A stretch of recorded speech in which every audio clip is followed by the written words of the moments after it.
Ó Jesus, meu Senhor, meu Senhor, meu Salvador. Ó Senhor, meu Senhor, meu Senhor, meu libertador. Ó Jesus, meu Senhor, meu Senhor, Salvador. Ó Jesus, meu Senhor, te agradeço, meu Senhor, libertador, consolador, meu Senhor, meu amor. Ó Jesus, meu Senhor, te agradecemos, meu Senhor, nosso Senhor, nosso amor, nosso libertador, resgatador. Ó Senhor, vem e recebe o nosso louvor espontâneo. Nos ensine a te adorar em espírito, em verdade. Ó Senhor, meu amor, meu libertador.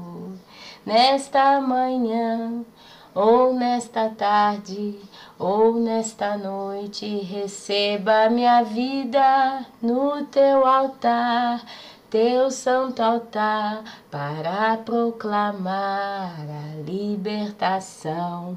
Tira o medo, tira a opressão, tira a preguiça do meu coração e me dê a esperança e a lembrança da tua graça. És meu amigo, eu conto contigo, ó meu Senhor, meu libertador, meu amigo, meu confessor. Nós te adoramos, ó nosso Senhor. Aleluia, oh aleluia, oh aleluia. Seja louvado, seja exaltado, seja adorado e respeitado em nossas vidas. Cuida de mim, cuida da irmã, cuida do irmão do nosso coração. Dê-nos a paz, ó nosso Senhor, nosso libertador. Te agradecemos pela paciência que tu tens tido com nós. Tua onisciência é poderosa. Recebe o louvor, recebe o louvor. Ó Jesus, meu Senhor, meu bom pastor, meu libertador, dá-nos a força para terminar esta caminhada da nossa vida. E então na eternidade podemos contigo celebrar nossa salvação, nossa redenção, nossa vida eterna junto a ti. Oh, oh, oh, oh, oh, oh, oh.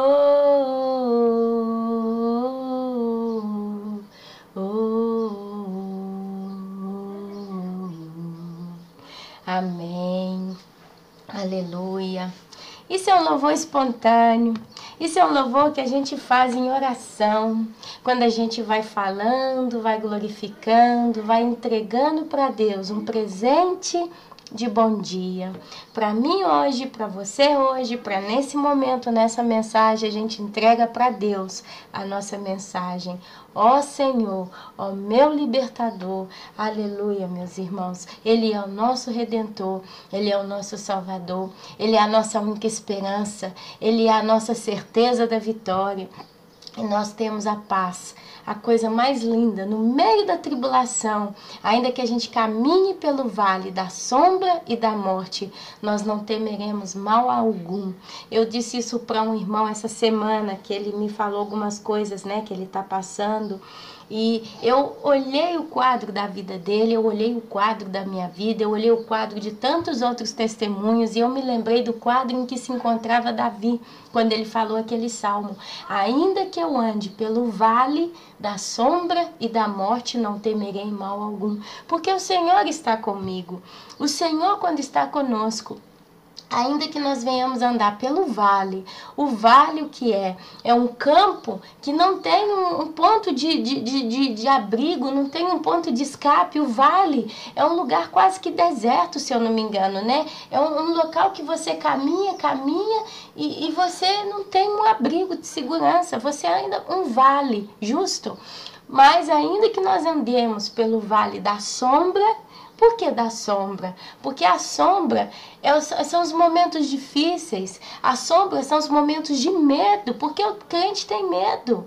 Nós somos humanos. A sombra é o momento das opressões, a sombra é o momento dos ataques demoníacos na nossa vida, porque Satanás, ele sabe quem pertence a Deus, ele sabe quem tem o selo de Deus, ele vê o anjo de Deus que acampa ao redor daqueles que a Deus pertence. Então ele manda as suas sombras, a treva. A Bíblia diz que o mundo jaz no maligno. A Bíblia fala que esse mundo, ele está em trevas, então ele está em sombras. Então ainda que eu ande pelo vale da sombra e da morte, esse vale é um trajeto da nossa caminhada na terra. Basicamente, desde quando a gente nasce até quando a gente morre, nós caminhamos num vale tenebroso. Ainda que a nossa vida seja feliz, ainda que a nossa vida seja cheia de realização, às vezes a sombra, ela parece boa.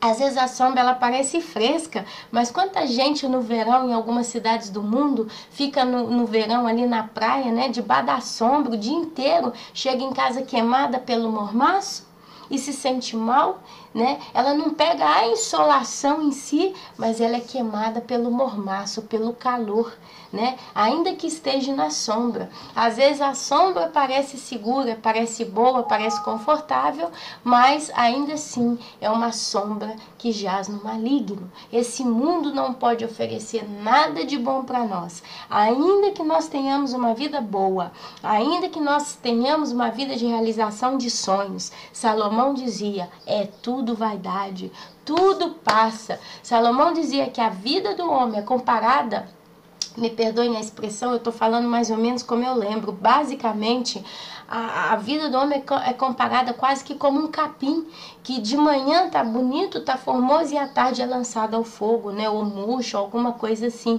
mas há algo passageiro de modo muito rápido. Meus irmãos, eu estou com 35 anos, em agosto eu vou fazer meus 36 e eu posso dizer para vocês, eu olho para trás, eu lembro tanta coisa que eu vivi e eu garanto que parece que eu vivi tudo ontem. Quando eu faço alguns cálculos, eu falo, nossa, já tem tantos anos que isso já aconteceu, eu nem acredito. Às vezes tem um filme na televisão, eu consigo ver a data que ele foi lançado, parece que foi um filme do mês passado, do ano passado, mas o filme já tem 15, 20 anos atrás. E a gente fala, gente, como é que eu estou envelhecendo rápido? Como que a minha vida está passando rápido? Então, ainda que eu ande pelo vale da sombra, porém da morte, porque a morte, no caso de Davi, realmente eram os exércitos de Saul que o estavam ali rodeando para matá-lo. Se você ler 1 Reis, você vai ver realmente todo o trajeto que Davi passou, desde quando ele subiu, né, foi ungido rei, desde quando ele entrou para servir a Saul, ele trabalhou para Saul e depois ele passou a ser perseguido por Saul. E em 2 Reis entra o resto do reinado de Davi, até que ele entrega para Salomão. Ele já era muito velho, ele já não conseguia mais, né, continuar com aquele cargo, então ele passa para Salomão o seu reino.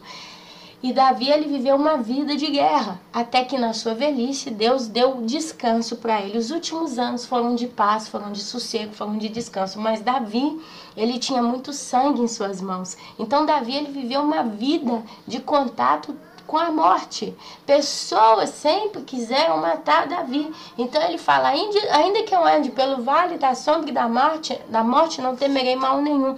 O Senhor era com Davi. Ele disse, o Senhor é meu pastor e nada me faltará. Ainda que eu ande pelo vale da sombra e da morte, não temerei mal algum.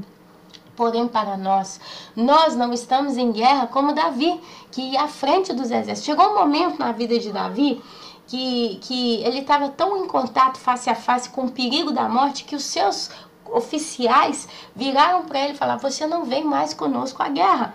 Você fica no palácio e nós vamos combater. Porque eles tinham medo que Davi morresse. Porque era o rei amado do seu povo. Davi era um rei maravilhoso, foi um rei amado, né?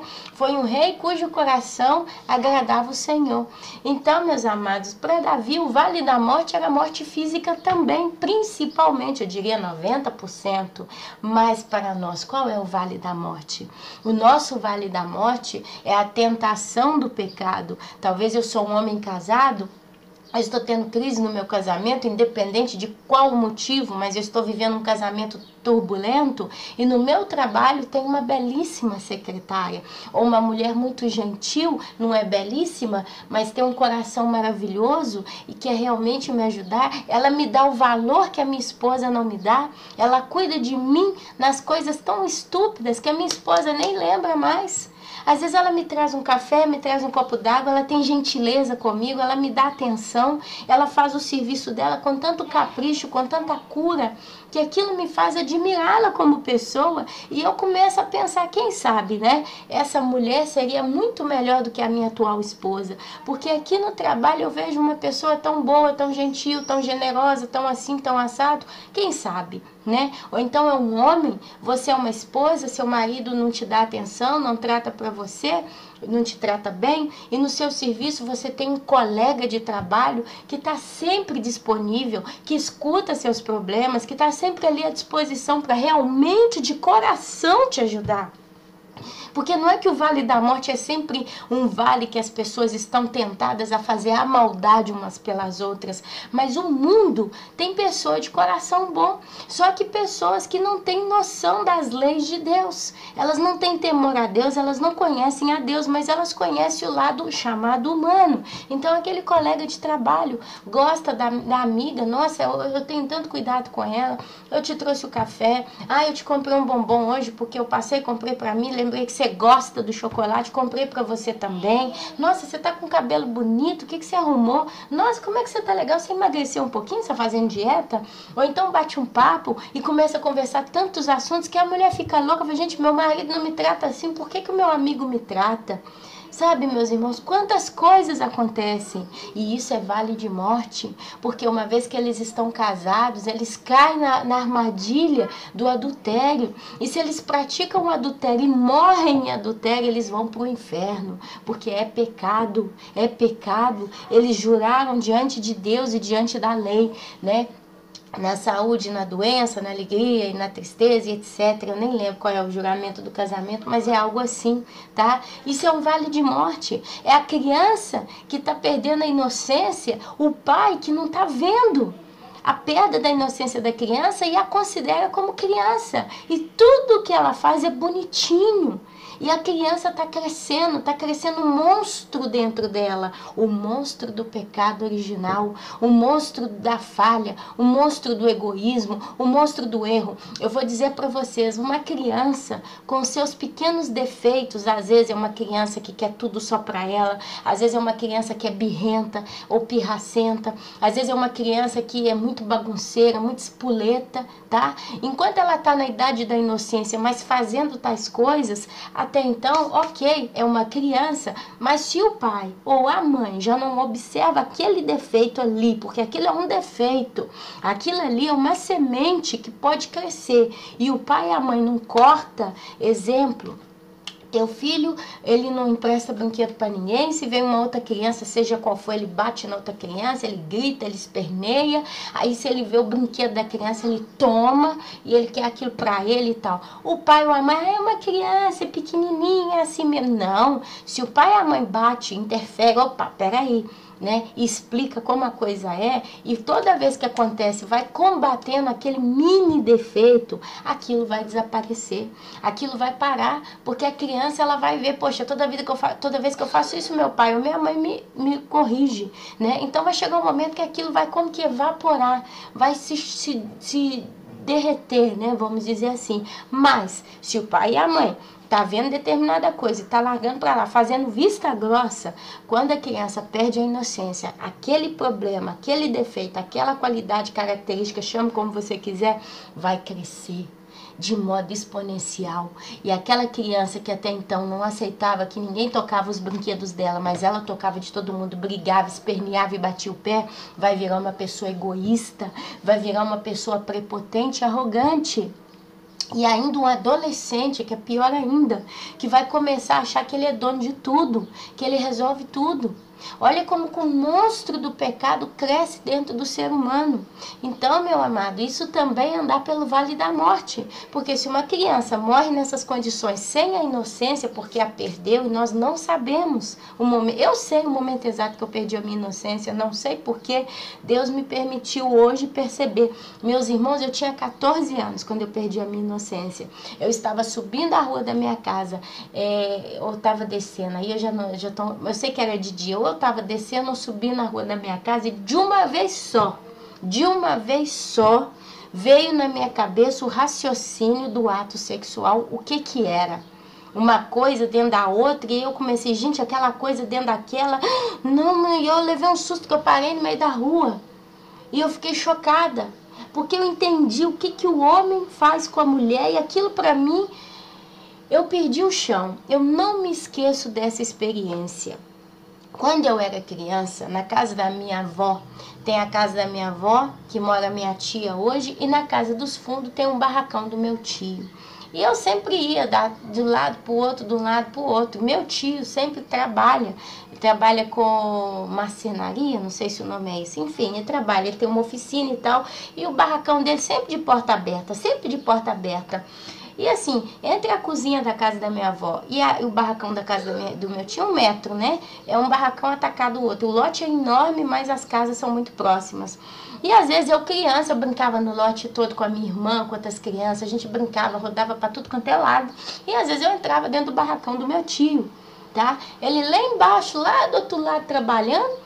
E a casa dele toda aberta, e criança fica fuxicando tudo, né? Fica botando a mão em tudo. Então eu abria a geladeira, eu abria o fogão. Era um cômodo, com uma cama, uma geladeira, uma televisão, um fogão, uma bagunça. Até hoje é assim, porque é uma pessoa que infelizmente a vida dele é essa. Tem mais de 50 anos e tá nesse ritmo, ok.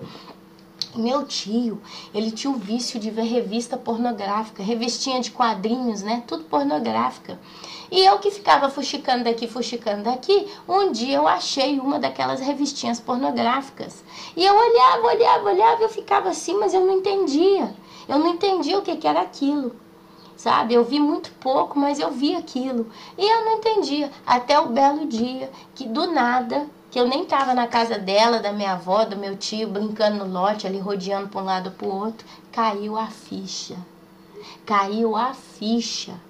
E eu ali naquele momento perdi a minha inocência, porque daquele dia em diante eu me tornei uma pessoa que entendia o ato sexual e passou a desejar o ato sexual, passei até a excitação do ato sexual. Isso que eu tô falando é um pouco complicado aqui para os irmãos, porque é uma coisa bem profunda, vamos dizer assim, é um discurso muito forte. Mas todos nós, quando descobrimos o ato sexual, passamos a ter a excitação do ato sexual, seja homem que mulher. Justo?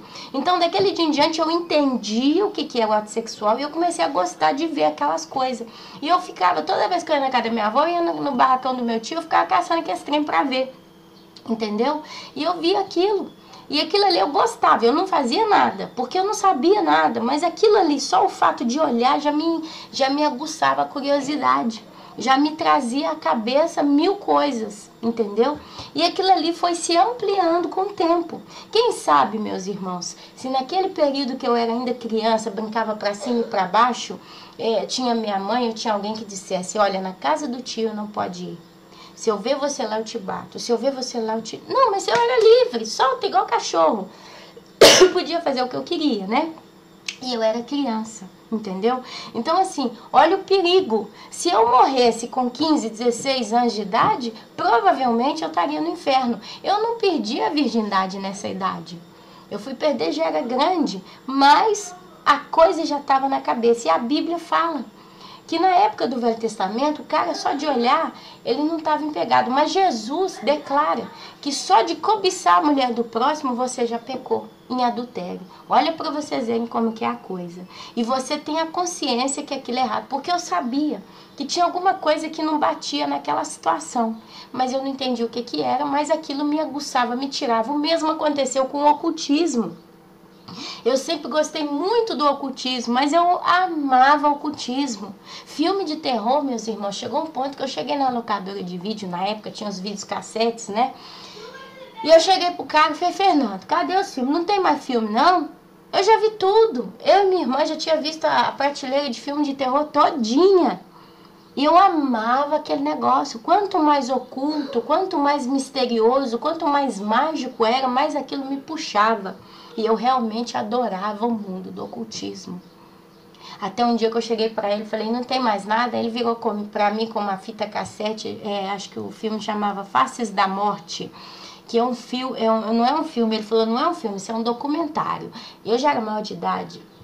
E aqui ele falou, aqui você vai ver várias coisas, né, e tal. Eu cheguei em casa, tá aqui a fita cassete, só um quadro pra vocês terem uma ideia do que aquilo ali mostrou. Eles matando um porco vivo, eles amarraram o porco e começaram a queimar aquele porco vivo com maçarico, né, com maçarico. Quando eu vi aqui, eu falei, isso não é filme de terror, isso é masoquismo. Desliguei a televisão, falei, eu quero filme de terror. Quero ver um vampiro, quero ver um zumbi, quero ver não sei o que e tal. Bastante, acabou. Até o dia que o Espírito Santo falou no meu coração, isso não me agrada. Você não está envolvendo com coisa boa, você está se envolvendo com o oculto.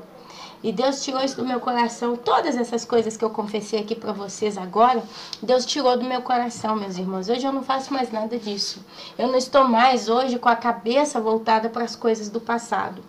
Então, para vocês entenderem que a perda da inocência é uma coisa muito séria.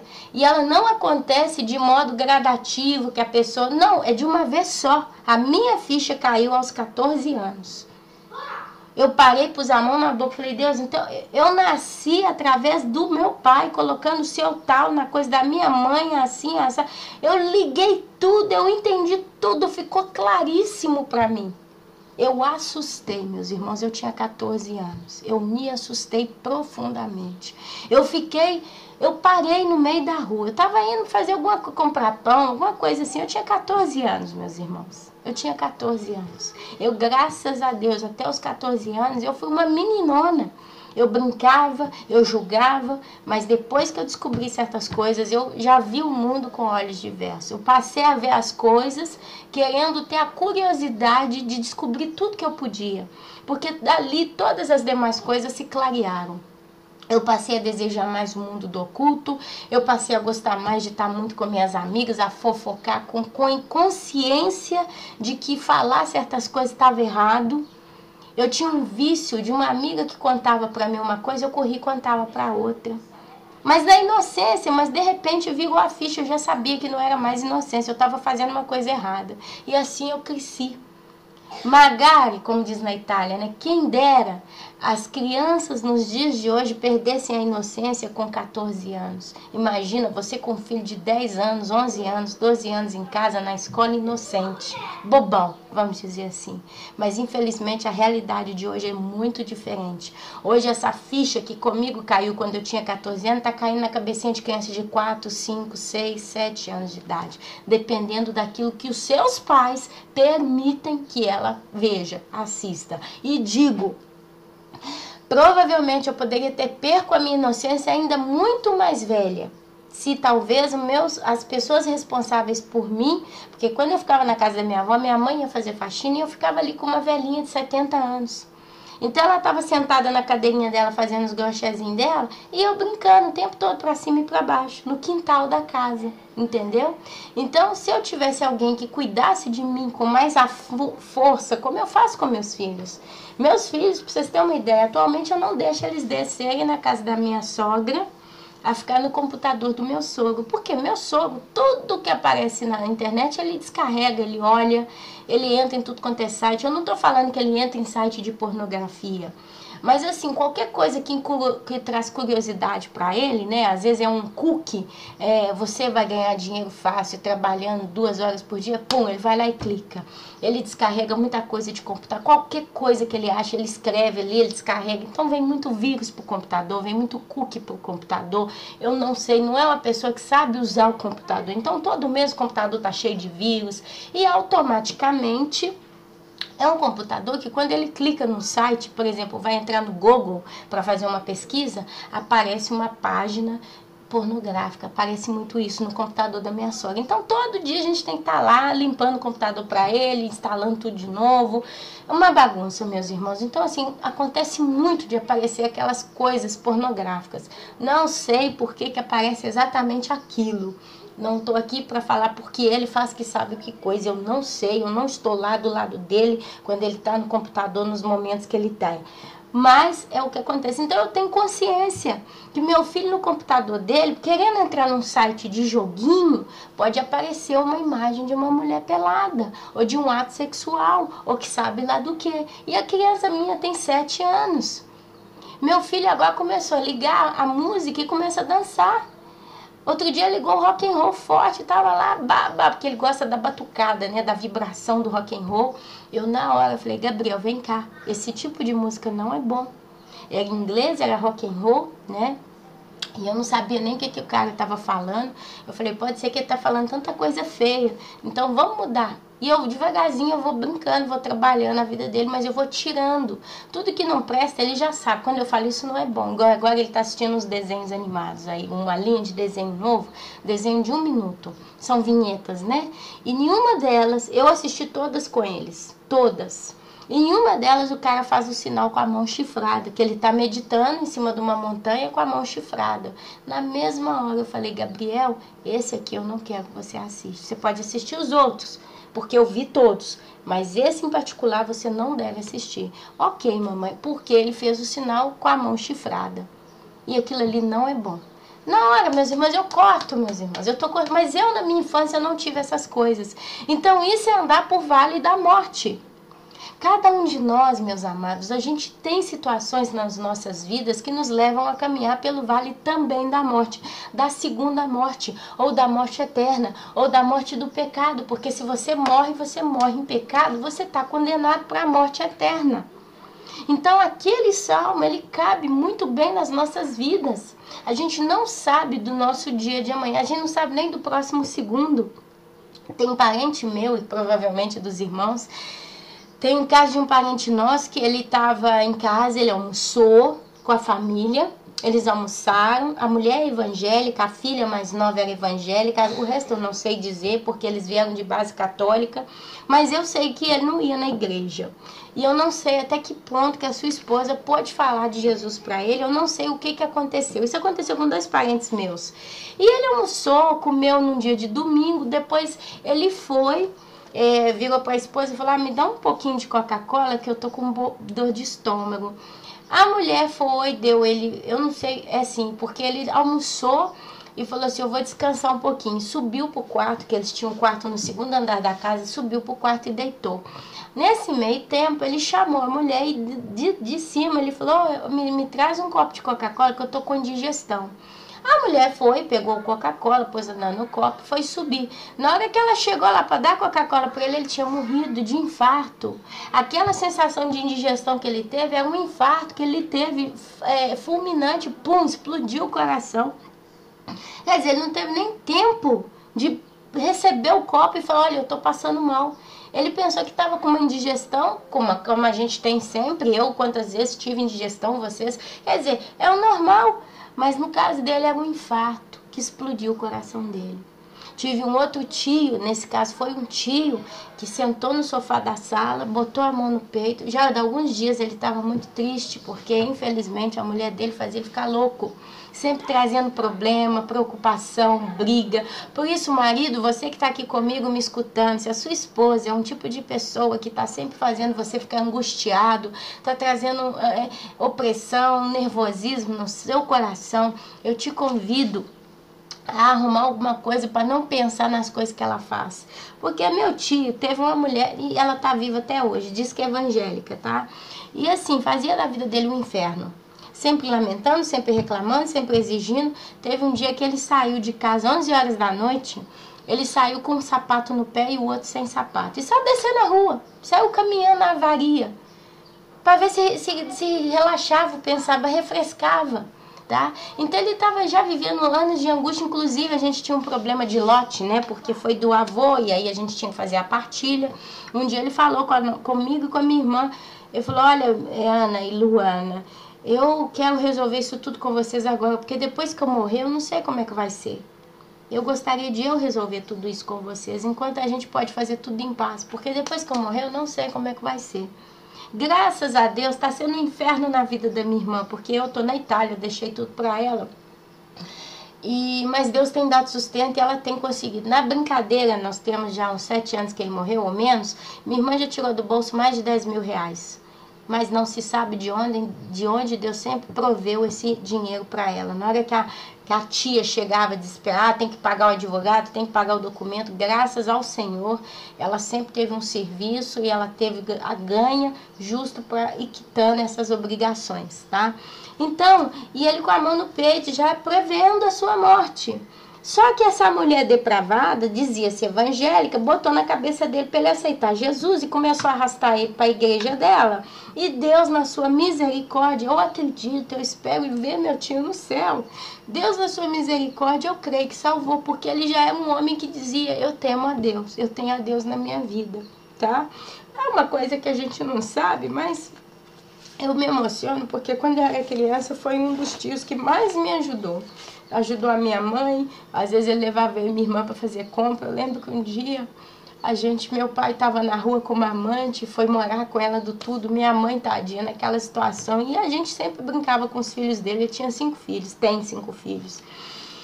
E ele ia fazer compra no hipermercado próximo da casa nossa, ele tinha um fusquinha. E quando ele via eu com a Luana, minha irmã, brincando com os filhos dele, não é que ele virava, vai pra casa de vocês que a gente tem o que fazer. Não, nós vamos fazer compra, vamos com a gente. E enfiava 5 filhos no fusquinha, a mulher no fusquinha, ele que já era meio gordinho no fusquinha, eu e minha irmã no fusquinha. E ia fazer compra. Aí chegava lá, eu e minha irmã, né, porque a gente não sabia o que era isso, ir para um supermercado fazer compra. Ir para um supermercado fazer compra.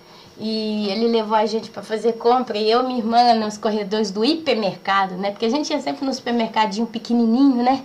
Aquele de bairro, e aquele gigante, nossa, quanta coisa. E eles iam enchendo o carrinho, comprando as coisas, né? Aí teve um dia, meus irmãos, que numa dessas coisas, eu não esqueço, olha pra você ver, eu tô com 35 anos e eu ainda penso nisso, né? E meu tio com certeza foi muito abençoado por Deus. Porque naquele momento eu era pobre, eu posso dizer, né? E ele abençoou a vida de um pobre. Ele comprou uma busta, não, como é que fala? Um saco de salsicha. Mas devia ter uns 5 quilos de salsicha, 4, 5 quilos naquele saco e uma garrafa de Guaraná. Comprou Coca-Cola, outras coisas lá e tal. Quando a gente chegou em casa, e olha pra você ver, ele enfiava tudo no fusquinha as compras. Olha pra você ver. Aí quando chegou em casa na garagem, né, a família toda, numerosa, tirando aquele tanto de busta, desculpa, eu falo muito palavra italiana, é porque a cabeça mesmo já tá naquele ritmo. Muita sacola, e eles iam guardando. E a minha irmã, a gente já tava feliz porque foi no supermercado, mas de repente a gente chegou em casa, acabou aquela aventura, acabou aquela festa, né? E eu e minha irmã vendo aquele tanto de coisa, porque a gente em casa tinha muito básico, um arroz, um feijão, né? A gente tinha de manhã, minha mãe, quando podia, comprava um pão. e café quando eles tomavam, e assim, não era que era uma geladeira recheada com iogurte, suco, e a casa deles sim, os vizinhos nossos todos, porque a gente teve a fortuna, né, a sorte de morar num bairro de classe média, apesar da nossa condição, porque nosso pai abandonou, a gente morava num bairro de classe média, então todo mundo tinha o básico necessário. Aí naquele dia ele pegou aquele pacotão de salsicha, aquela garrafa de Guaraná. Ana Paula, vem cá. Colocou na minha mão, deu a garrafa de Guaraná para minha irmã. Falei, isso aqui é para vocês. Meus irmãos, eu não tenho como descrever a alegria que eu fiquei. Eu não acreditava. Falei, tia Antônio, para nós é sim, para vocês. Obrigada. Nossa, eu era criança, eu fiquei louca de alegria. Eu fiquei louca de alegria, tá? Então, meus irmãos, o que aconteceu? Esse senhor, ele morreu sentando no sofá da casa dele. Eu acho que foi sempre depois do almoço. Sentando no sofá, eu já tinha problema de coração também, fazia até tratamento e tal. E ele morreu sentando no sofá da casa dele, botando a mão no coração e falando com a mulher dele, eu acho que eu tô morrendo, eu acho que eu tô morrendo. E foi sentando, foi sentando. Ela já veio desesperada, Antônio, Antônio, não sei o quê. E ele com a mão no coração. E foi sentando ali, ela já veio, acho que veio algum filho já. E eles desesperados, ele com a mão no coração, eu tô sentindo uma dor e tal. E ali ele morreu. Ele morreu num dia que ele não esperava, sabe? Então, se ele morreu com uma vida no altar de Deus, ele andou pelo vale da sombra e da morte, porque ele perdeu o tempo dele de vida nessa terra, se esgotou. Mas se ele estava com a vida, com o coração no altar de Deus, na humildade, na simplicidade, reconhecendo a depravação e o pecado humano dele, ele fechou os olhos na terra e abriu na glória, no paraíso, como ladrão que foi crucificado com Cristo, né? Mas se ele morreu em pecado, aonde que ele abriu os olhos, tá? Então, meus amados, essa é a realidade. Essa é a nossa realidade. E para concluir, eu quero ler para vocês o capítulo 7 de quem? Imagine, adivinhe, de Jeremias. Capítulo 7 de Jeremias. Porque esse capítulo, ele vai mostrar a inutilidade da falsa religião. A inutilidade, meus irmãos, da hipocrisia. A inutilidade da falsidade na nossa vida. Aqui Deus está falando para o povo de Israel, de Judá. Mas isso serve para nós. Como que Deus, ele descreve a realidade do ser humano. Então eu quero que vocês leiam comigo o capítulo 7 de Jeremias. Não vou tardar mais, eu vou partir a ler. Esta é a palavra que veio a Jeremias da parte do Senhor. Fique junto à porta do templo do Senhor e proclame essa mensagem. Então Deus mandou Jeremias ir para a porta do templo da cidade e proclamar esta mensagem. Gente, imagine hoje Deus falando isso conosco. Falando para você ir para a porta do templo da igreja que você frequenta e proclamar essa mensagem. Você fica parado na entrada, na hora que o povo vai entrar para o culto, ou na hora que o povo sai do culto, você tá ali parado na porta e vai ter que começar a falar alto. Isso que Deus mandou Jeremias falar. Olha o que Deus manda falar Jeremias. Ouçam a palavra do Senhor, todos vocês de Judá que atravessam essas portas para adorar o Senhor. Quer dizer, o povo estava indo para o culto. Assim diz o Senhor dos Exércitos, o Deus de Israel, corrijam a sua conduta e as suas ações. Eu os farei habitar neste lugar. Não confiem nas palavras enganosas dos que dizem, este é o templo do Senhor, o templo do Senhor, o templo do Senhor. Mas se vocês realmente corrigirem a sua conduta e as suas ações, e se de fato tratarem uns aos outros com justiça, se não oprimirem o estrangeiro, o órfão e a viúva, e não derramarem sangue inocente neste lugar, e se vocês não seguirem outros deuses para a sua própria ruína, então eu os farei habitar neste lugar, na terra que dei aos seus antepassados desde a antiguidade para sempre. Mas vejam, vocês confiam em palavras enganosas e inúteis. Vocês pensam que podem roubar e matar, cometer adultério e jurar falsamente, queimar incenso a Baal e seguir a outros deuses que vocês não conheceram. E e depois vir e permanecer perante a mim neste templo que leva o meu nome e dizer, estamos seguros, seguros para continuar com todas essas práticas repugnantes? Este templo que leva o meu nome tornou-se para vocês um covil de ladrões? Cuidado, cuidado, eu mesmo estou vendo isso, declara o Senhor. Olha só, imagine você na porta da sua igreja falando essas palavras e você dizendo, olha, cuidado, eu mesmo, no caso, eu, Deus, estou vendo isso, declara o Senhor. Olha só, Deus vendo o pecado do homem. As pessoas naquela época, elas iam para outros templos, porque foi um período em que Jerusalém, Judá, estava tudo depravado, tudo perdido, tinha templo de tudo quanto é Deus espalhado. Salomão plantou a idolatria no meio do povo, ele casou com mais de 1000 mulheres, e cada uma trouxe o seu Deus estrangeiro para o meio do povo judeu.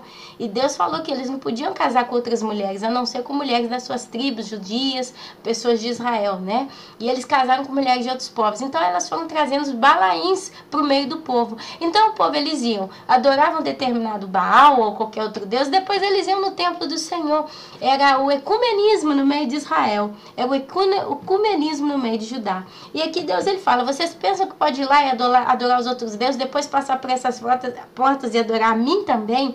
Nessa bagunça, eles eram assassinos, eles eram idólatras, eles eram adúlteros e tantas outras práticas, né? Muitos ali, eles eram líderes do povo, então eles eram, entre parentes, políticos, eles não cuidavam da causa da viúva, da causa do órfão, da causa do pobre, eles queriam só para eles. É o quadro que nós estamos vivendo hoje. Depois eles iam para a igreja adorar a Deus.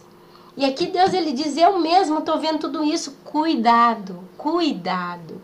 E continua, portanto, vão agora a Siló, o meu lugar de adoração, onde primeiro fiz uma habitação em honra ao meu nome, e vejam o que eu lhe fiz por causa da impiedade de Israel, meu povo. Enquanto a partida que era Judá, Deus, ele manda eles irem a tal de Siló, para ver o que aconteceu com aquele povo lá. Nesse meio tempo está tudo destruído já.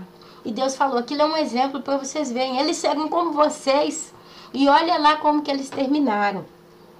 Mas agora, visto que vocês fizeram todas essas coisas, diz o Senhor, apesar de eu lhes ter falado repetidas vezes, é o que está acontecendo hoje. Todo dia, o crente que está na apostasia, o crente que está na idolatria, o crente que está mergulhado no amor, à paixão ao mundo, o crente que está no ecumenismo, está ouvindo isso e estão batendo de frente, hein? Olha aí pelo YouTube quantos comentários pesados pastores sérios têm recebido dos crentes que estão no mundo. E Deus está falando repetidas vezes, porque Deus, antes dele mandar um juízo, ele fala repetidas vezes, é o que está acontecendo hoje. Ainda não aconteceu uma catástrofe no mundo, mas o anúncio está sendo dado há anos. Tem gente já de 2011 que está anunciando, está vindo juiz de Deus na terra, está vindo juiz de Deus não sei aonde, tá.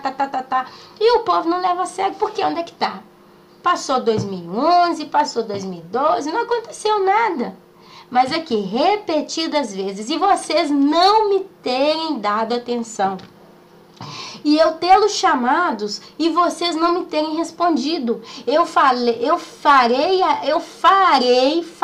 Deus ainda não tinha feito e já estava falando, eu farei a este templo que leva o meu nome, no qual vocês confiam, o lugar de adoração onde dei a vocês e aos seus antepassados, o mesmo que fiz a Siló. Expulsarei vocês da minha presença, como fiz com todos os seus compatriotas e povo de Efraim. Deus hoje, ele está expulsando pessoas da presença dele. O que é expulsar pessoas da presença dele? É aquele que se diz crente, que está fazendo uma bagunça, e Deus ainda tem misericórdia e ainda está avisando repetidas vezes. Até um dia que Deus fala, basta, eu te entrego as paixões da sua própria natureza, da sua própria carne, do seu próprio coração. Você gosta dessa bagunça? Então fica nessa bagunça que eu não vou mais te anunciar. O meu espírito não pode continuar batendo de frente com o teu coração. A sua alma deseja mais o pecado do que a mim. E Deus abandona essa pessoa aos desejos da sua própria carne. E é onde essa pessoa recebe já a condenação. Porque, meu querido, uma coisa é certa. Quando Deus abandona uma pessoa às próprias paixões da sua carne, essa pessoa ela vai continuar pecando, vai morrer pecando e vai para o inferno. É como se Deus soltasse a corda, entendeu? É isso que Deus está fazendo hoje. Naquela época, Deus entregou por meio da guerra. Foi os babilônicos que invadiram Judá e arrebentaram com tudo. Mas hoje não tem um babilônico para invadir o Brasil, os Estados Unidos, a França, a Europa, mas tem Deus abandonando essa pessoa, a Babilônia dos paixões da carne e do coração. Hoje a Babilônia é espiritual. As pessoas, elas amam o pecado, então Deus deixa elas no pecado. Você quer viver isso? Vai! É o filho, o rebelde, que o pai chega no momento e fala, basta. Até aqui eu fiz o que pude, mas chegou num ponto que eu não tenho mais controle. Então, quer viver no pecado? Vai. Quer viver nessa vida? Vai. Quer casar com aquela mulher? Vai. Quer juntar com aquela prostituta? Vai. Quer fumar maconha? Fuma. Eu não posso fazer mais nada. Sai da minha casa, basta. Isso é uma coisa prática, né? E você, Jeremias, não ore por este povo, nem faça súplicas ou pedidos em favor dele, nem interceda por ele junto a mim, pois eu não ouvirei.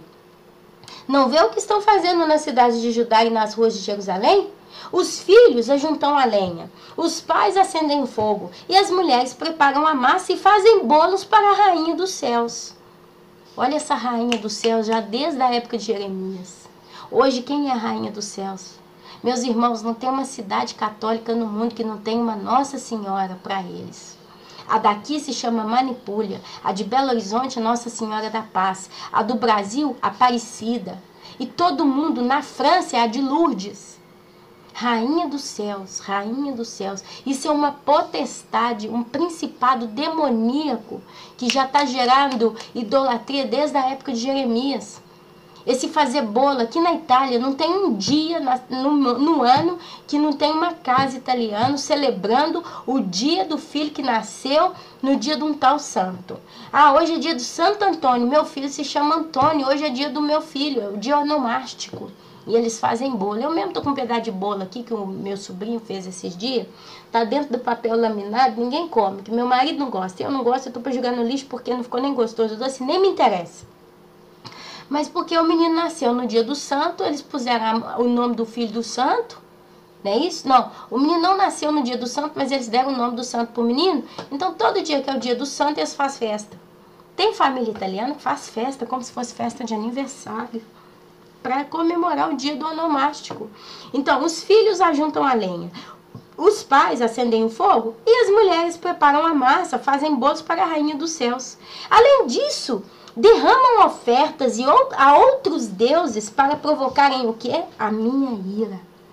Olha o ecumenismo no meio do povo de Judá.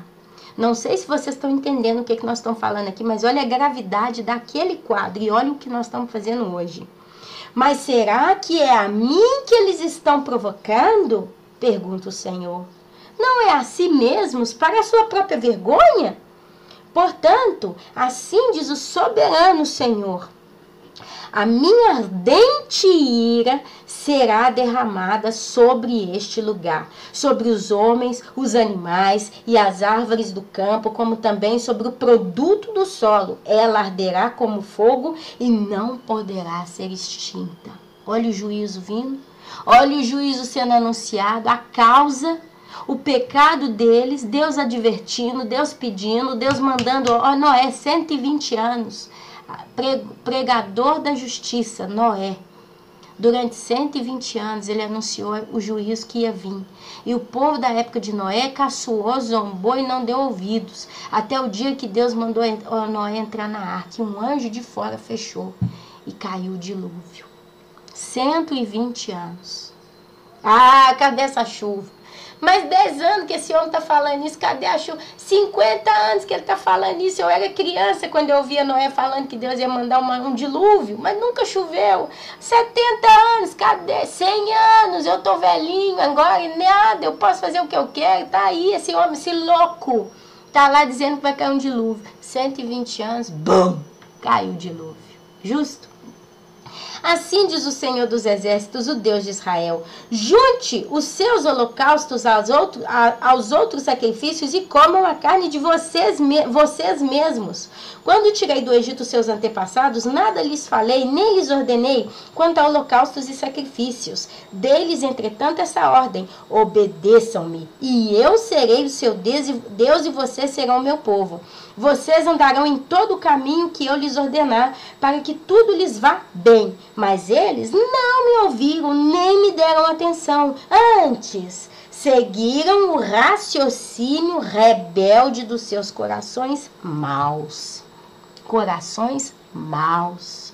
Corações inclinados para o mal, corações apaixonados com as práticas repugnantes, corações rebeldes à vontade de Deus. É como se Deus não tivesse, é como se Deus não existisse, é como se Deus não valesse nada. E Deus, ele fala claramente aquilo que ele via. E ele fala, vai então, você quer fazer? Vai, continua assim. Eu falei que não vai bem, mas vocês querem ir? Vai! Desde a época em que os seus antepassados saíram do Egito até o dia de hoje, eu, no caso Deus, lhes enviei os meus servos e profetas dia após dia, mas eles não me ouviram nem me deram atenção. Antes, tornaram-se obstinados e foram piores do que os seus antepassados. Olha lá, o negócio já estava feio lá na época de Salomão. Só que eles não ouviram os conselhos dos profetas e foram piores ainda. Tem um rei que é Joás ou Joacás, aqui eu me embrulho, mas foi um dos piores. Foi o que casou com a Betsebel, como é que é o nome? Bezebel, como é que... Jezabel. Foi o marido da Jezabel. Foi um dos piores. Ele seguiu as práticas repugnantes dos seus antepassados, dos reis antepassados, e fez ainda pior. Foi de Israel, foi o rei de... Não sei se é Joás ou Joacás, eu sei que foi marido da Jezabel, que é ela que comandava tudo, né? Quando você lhe disser tudo isso, eles não escutarão, Jeremias. Olha só. Você vai lá, você vai falar no meio deles, eles não vão aceitar, você vai falar, Jeremias. E olha o que vai acontecer ainda. Quando você lhes disser tudo isso, porque você vai decretar todas essas palavras até aqui ditas, eles não o escutarão.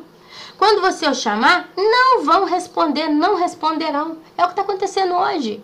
Você fala com a sua esposa, você fala com seu marido, você fala com seu filho, você fala com sua mãe, você fala com seu pastor, você fala com aquele amigo da igreja, você fala, declara pelo YouTube, você fala nas praças, você fala nos púlpitos, você, pastor, prega a verdade. Os membros da sua igreja saem da sua igreja, vão para outra igreja, são rebeldes, continuam no pecado. É o que Deus está falando. Quando você lhe disser tudo isso, eles não escutarão. É a onisciência de Deus que já sabe. Deus sabe quem é que vai para o céu e quem não.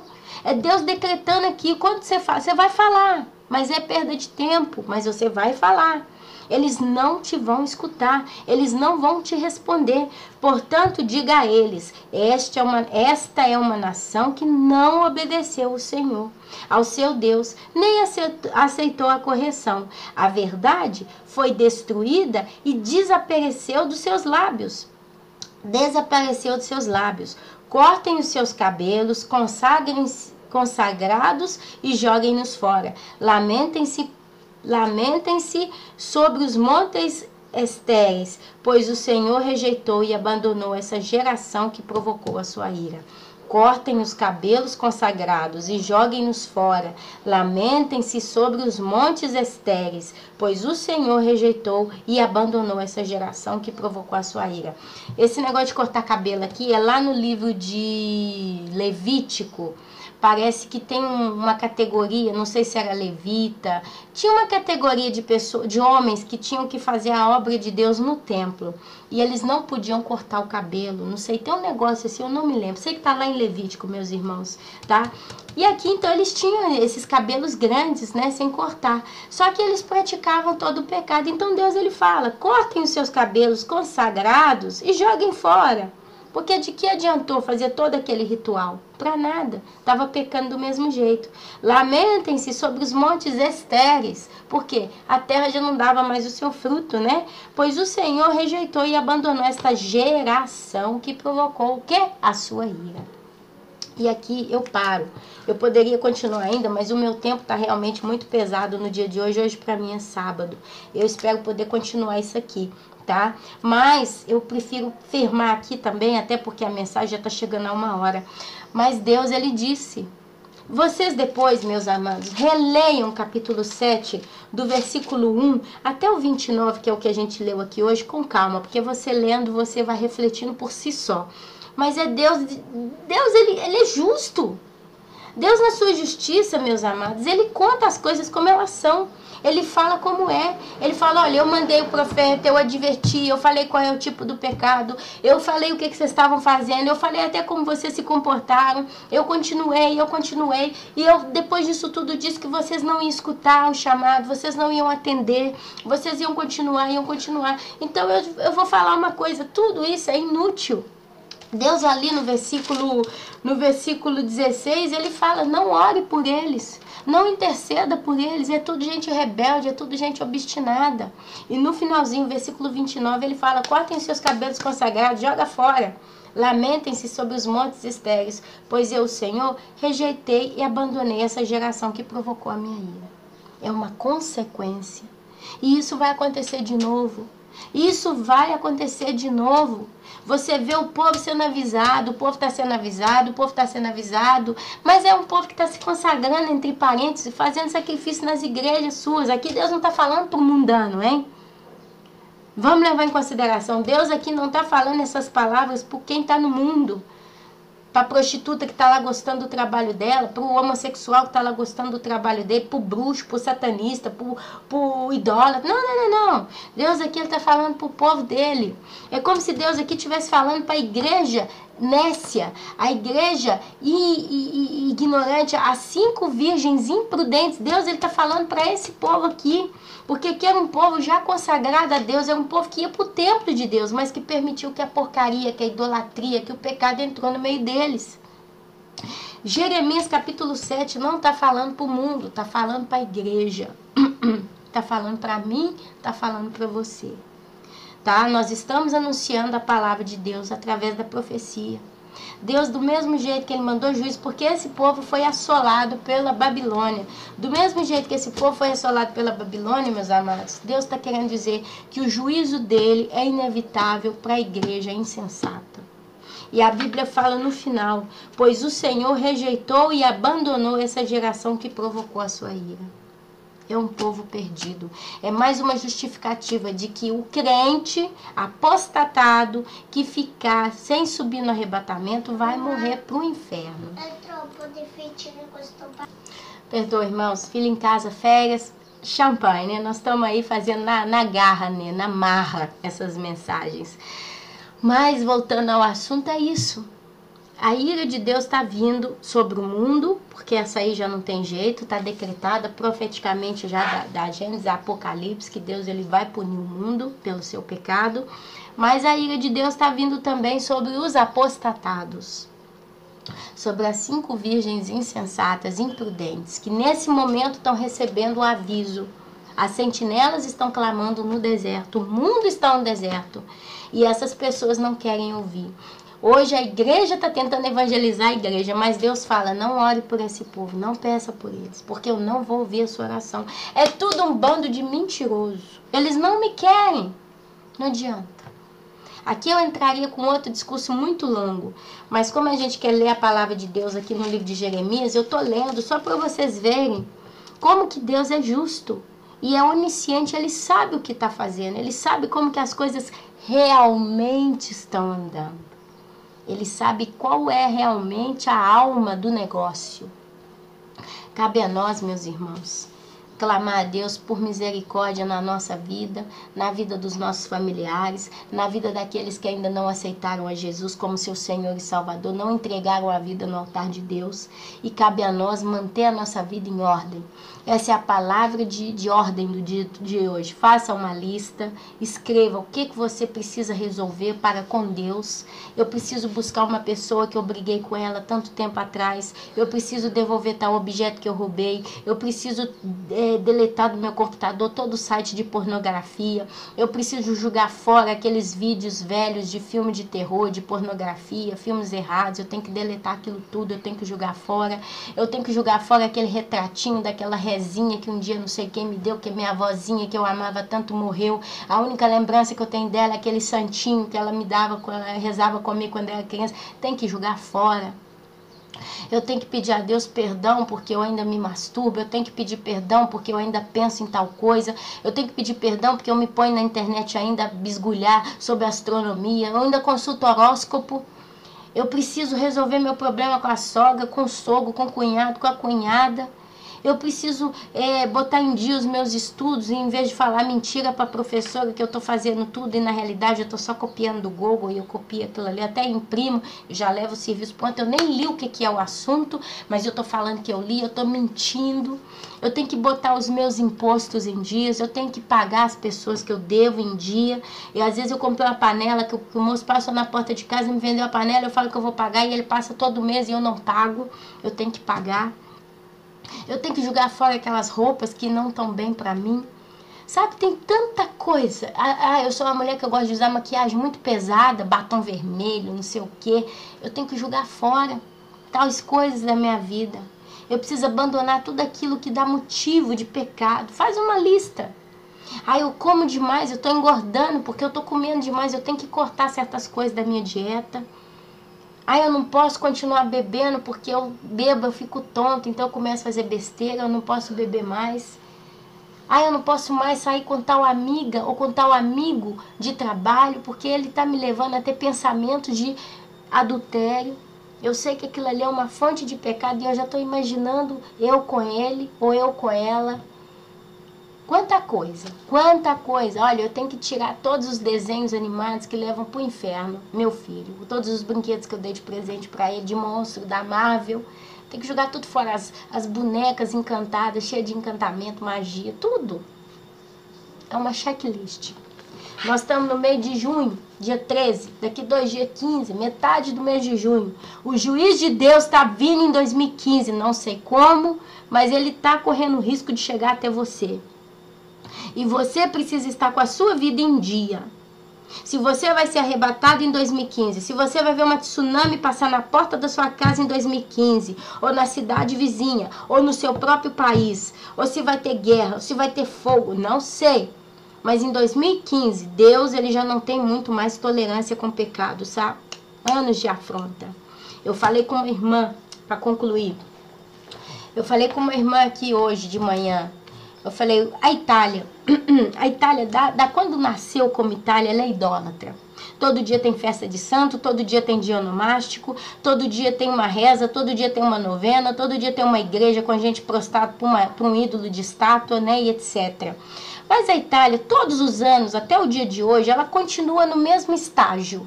Aquela idolatria está sempre ali, naquele nível, não mudou. Entraram os muçulmanos para dentro do país, eles continuam ali, mas não passa disso, é aquela base. Tem um pouquinho de violência, tem um pouquinho de roubo, tem a máfia que sempre agiu na Itália, que sempre fez bagunça, a tal da Camorra ou Gomorra, não lembro, e etc. Mas a base italiana é sempre essa, as musiquinhas jovens, a droga, as coisas, tá? Mas é aquilo ali.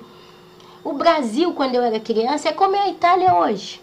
Quando eu era criança, o Brasil era como é a Itália hoje. O nível da violência, o nível da bagunça, o nível da baixaria. Tinha o carnaval, mas eu me lembro que quando eu era criança, tinha 5, 6, 7 anos, tinham as marchinhas de carnaval.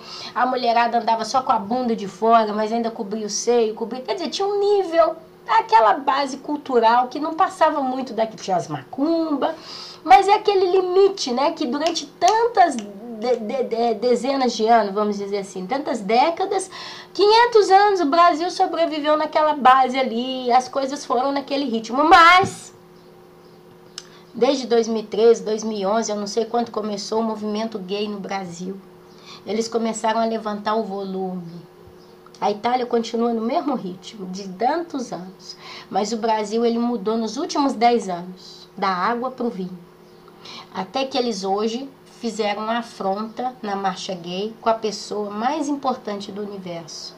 Porque a Bíblia diz que tudo foi feito por ele, para ele, e por ele foram feitas todas as coisas. Porque nele, por ele, para ele foram feitas todas as coisas. A ele a glória, a Jesus. Jesus, ele é a base, o motivo, o verbo de Deus. E Jesus, ele fez o maior sacrifício, ele se colocou numa posição de humilhação completa e total. Jesus simplesmente se colocou Deus nas mãos dos homens e permitiu que os homens o crucificassem, é como se os homens o julgassem. Ele é um pecador, ele precisa morrer crucificado. Se fez maldito por nós e Deus o permitiu e ainda descarregou sobre ele toda a sua ira que ele deveria descarregar sobre mim, sobre você, que hoje o tememos, para que o dia que nós viéssemos a nascer e nos arrependêssemos, Deus aceitasse. Ok, você vai ser salvo. E eles pegaram o personagem mais importante de tudo e o colocaram numa cruz como um gay, como um Jesus beijando um outro homem, como um Jesus nu numa cruz, no corpo de uma mulher e etc. Vocês viram isso aí por aí.